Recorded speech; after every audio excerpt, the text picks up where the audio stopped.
시편 이 16편을 보기 전에 오늘 찬양 가사가 기억이 납니다. 어, 나를 향한 그 하나님의 사랑, 피 묻은 십자가, 하나님의 그 용서의 눈물. 왠지 오늘 더 그 단어들, 가사들이 저에게 다가옵니다.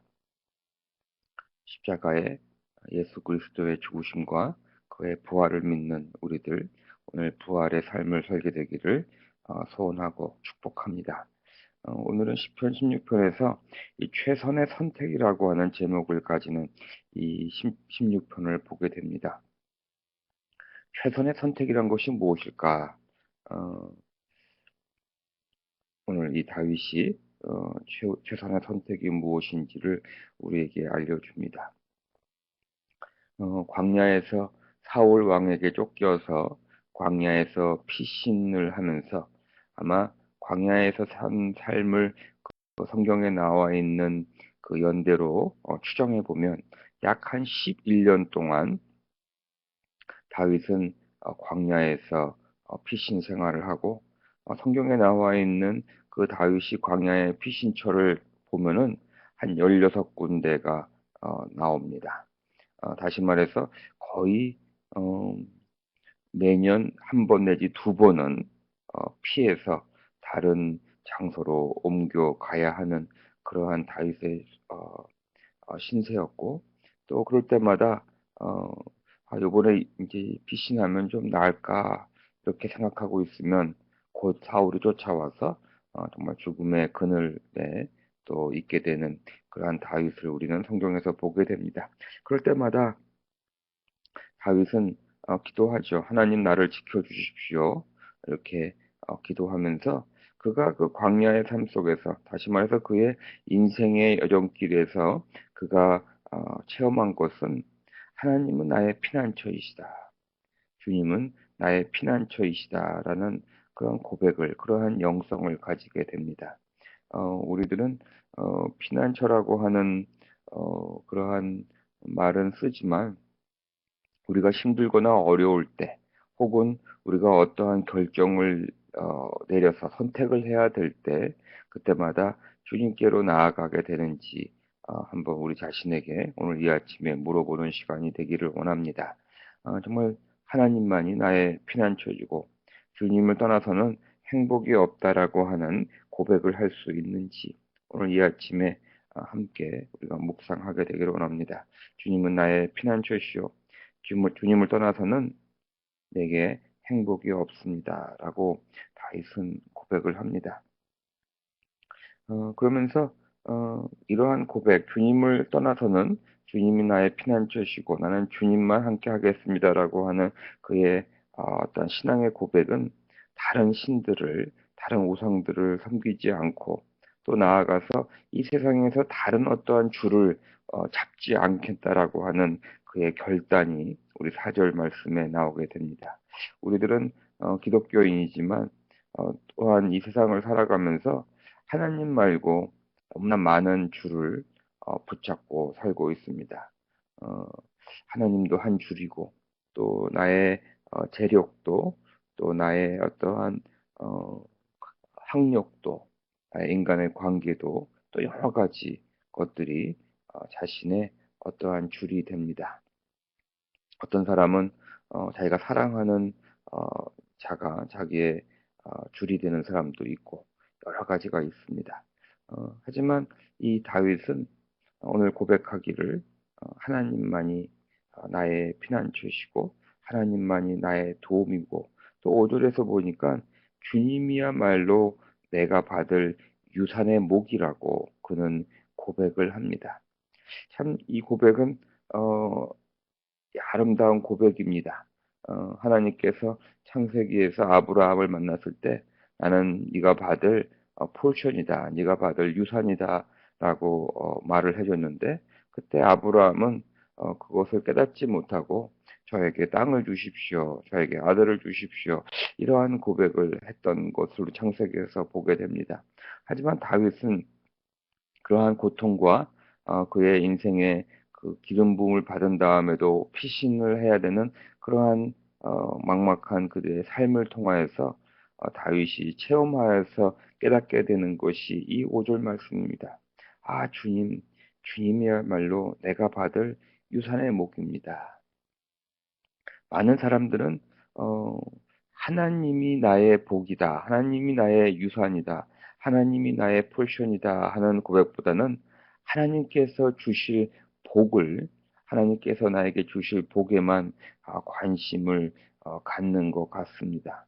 그래서 진정 우리 믿음의 파운데이션인 하나님 자체가, 하나님 그분이 내가 바라는 유일한 것이고 하나님만이 나의 포션이라고 하는 그러한 믿음의 고백이 없고, 하나님은 그냥 좋으신 분, 나에게 이러한 것들을 주시는 분, 나의 인생에서 이러한 큰 복들을 내리시는 분 정도로, 어떻게 보면은 우리 만화 영화 보면은 그거 있죠. 요술장이 지니 내가 이렇게 어, 요구를 하면은 나의 요구를 들어주는 그 정도의 하나님으로 자기의 믿음의 삶을 살아가는 것들을 보게 됩니다.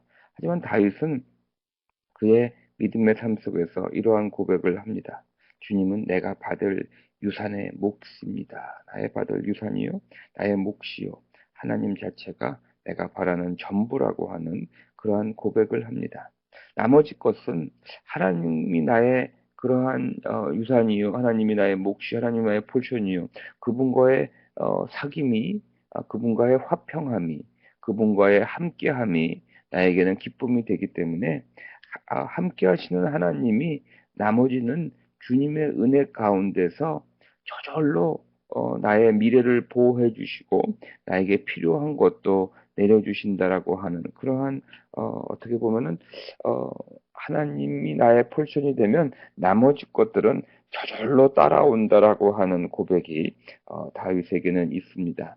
그래서 5절에서 다윗은 이렇게 말하죠. 나에게 필요한 모든 복을 내려주신다. 나에게 필요한 것들도 채워주시고 또 나의 미래도 주님이 채워주시고 또 줄로 지어서 나에게 땅도 주신다라고 이렇게 고백을 하고 있습니다. 어, 우리의 신앙의 삶을 보면 정말 어떤 것이 주가 되고 나머지 것은 종이 되는지 잘 생각을 해야 될 것 같습니다. 하지만 우리는 그 주된 것, 우리의 믿음의 파운데이션을 먼저 우리의 신앙의 삶 속에 세우기 전에 우리들은 나머지 것들을 저절로 따라오는 것들을 외형적인 것들을 어떠한 것들에 대해서 그러한 것들을 우리들은 바라고 있는 것이 아닌가 생각해 보게 됩니다. 오늘 다윗은 하나님이 자기의 포션이고 하나님의 은혜 가운데 거하고 있으면 나머지 것들은 저절로 따라온다라고 말을 하고 있습니다. 근데 오늘 이 성경 말씀을 저는 보면서 무엇이 그렇게 미래고 무엇이 저절로 따라오는 것이고 무엇이 그렇게 하나님이 줄로 지어서 주시는 땅인가라는 생각을 하게 되었습니다. 조금 이따 다시 한번 돌아오죠. 그 포인트에. 오늘 8절 말씀을 보니까 주님은 언제나 나와 함께 하시는 분, 그래서 나는 흔들리지 않는다라고 말하고 있습니다. 많은 분들은 믿음 그러면은 의심이 없는 것을 믿음이라고 그러는데 성경에서 보면은 다윗도 그렇고 어떤 자들도 의심이 있었습니다. 두려움이 있었습니다. 하지만 흔들리지 않는다라고 하는 것, 다시 말해서 의심하지 않는다라고 하는 이 의미는 어떻게 보면은 내 안에 의심이 없다기보다는 의심이 있지만 그런 것들을 극복하고 뚫고 나간다라고 하는 의미일 것입니다. 하나님이 나와 함께 계시기 때문에 내가 매일매일 삶 속에서 함께 하시는 하나님을 내가 체험하고 경험하기 때문에 나는 흔들리지 않고 또 모든 해를 모든 어려움과 모든 힘듦과 모든 이 환란을 두려워하지 않게 되는 까닭은 죽음의 세력이 나의 생명을 삼키지 못하기 때문이다라고 그는 고백하고 있습니다. 주님의 이 죽음이 주님의 거룩한 자를 삼킬 수 없다. 죽음의 세계에 하나님은 절대로 주님의 거룩한 자들을, 주님의 자녀들을 버리지 않는다라고 고백하고 있습니다. 주님께서 몸소 생명의 길을 나에게 보여주시니 주님을 모시고 사는 삶에 기쁨이 넘치고 주님께서 내 오른쪽에 계시니 이 큰 즐거움이 영원토록 이어질 것입니다. 영원토록 이런 즐거움이 이어질 것이라고 말하고 있습니다. 오늘 이 시편을 보면서 이 밑에 작은 주석을 보니까 이 성경 말씀 시편이 사도행전에서 이 베드로가 이 오순절날 어, 인용을 했던 것을 찾게 되었습니다. 오늘 제가 읽어드리겠습니다. 사도행전 2장 24절부터 28절까지 말씀인데 한번 제가 봉독하겠습니다. 그러나 하나님께서는 그를 죽음의 고통에서 풀어서 살리셨습니다. 그가 죽음의 세력에 사로잡혀 있는 것은 있을 수 없는 일이기 때문입니다. 다윗이 그를 가리켜 말하기를 나는 늘 내 앞에 계신 주님을 보았다. 나를 흔들리지 않게 하시려고 주님께서 내 오른쪽에 계시기 때문이다. 그러므로 내 마음은 기쁘고 내 혀는 즐거워하였다. 내 육체도 소망 속에 살 것이다. 주님께서 내 영혼을 지옥에 버리지 않으시며 주님의 거룩한 분을 썩지 않게 하실 것이다.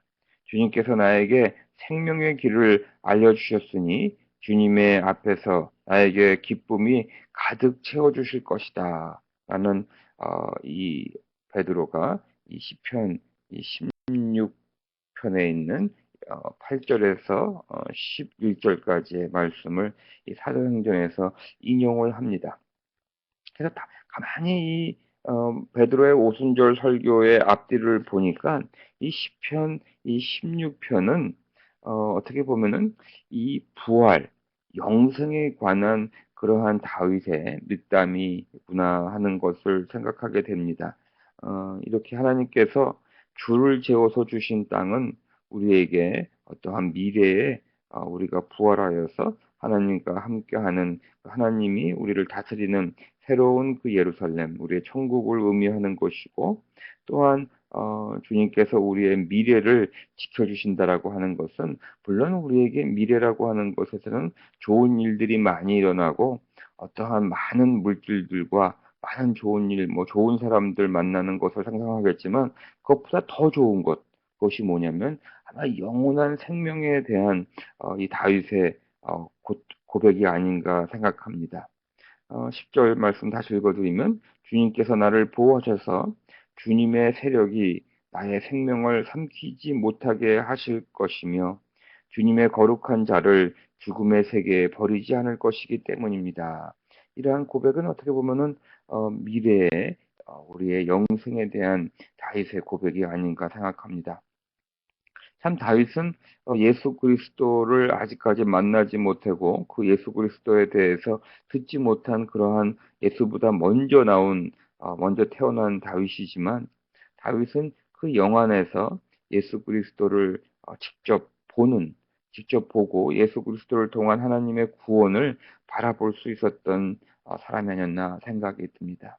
오늘 우리도 하루를 살아가면서 아니 인생을 살아가면서 여러 가지 해가 있고 두려움이 있고 의심이 생기지만 우리가 이러한 모든 것들이 우리를 넘어뜨리지 못하고 우리가 흔들리지 않는 이유 또 우리 안에 그 어려움과 힘듦 속에서도 두려움과 또 미래에 대한 uncertainty 때문에 힘들어하고 있는 순간에도 우리가 그러한 해를 두려워하지 않고 감사하게 되고 기쁨이 넘치는 이유는 우리 믿는 자들에게 예수 그리스도를 통한 영원한 생명이 있다는 것을 이 아침에 고백하게 되기를 원합니다. 영생이 그냥 미래에 있는 것이 아니라 바로 오늘부터 시작하는 우리들의 삶이 바로 이 영생이라고 하는 고백을 하면서 우리가 흔들리지 않고 두려워하지 않고 주님의 은혜 가운데 오늘 하루 기쁘게 살아가시는 우리가 되기를 간절히 소원하고 또한 그러한 예수 그리스도를 기억하며 우리가 오늘 하루를 살아가게 되기를 간절히 원합니다. 예수 그리스도를 통하여서 정말 피 묻은 십자가를 통하여서 우리에게 하나님의 용서를 허락하셨고 하나님의 사랑을 경험하게 해주셨고 뿐만이 아니라 우리에게 영원한 그 미래를 보장하여 주셨음을 감사하며 흔들리지 않고 주님의 은혜 가운데 승리하시는 삶을 사시는 여러분이 되기를 기원하며 제자친이 되기를 또한 기원합니다. 기도하시겠습니다. 하나님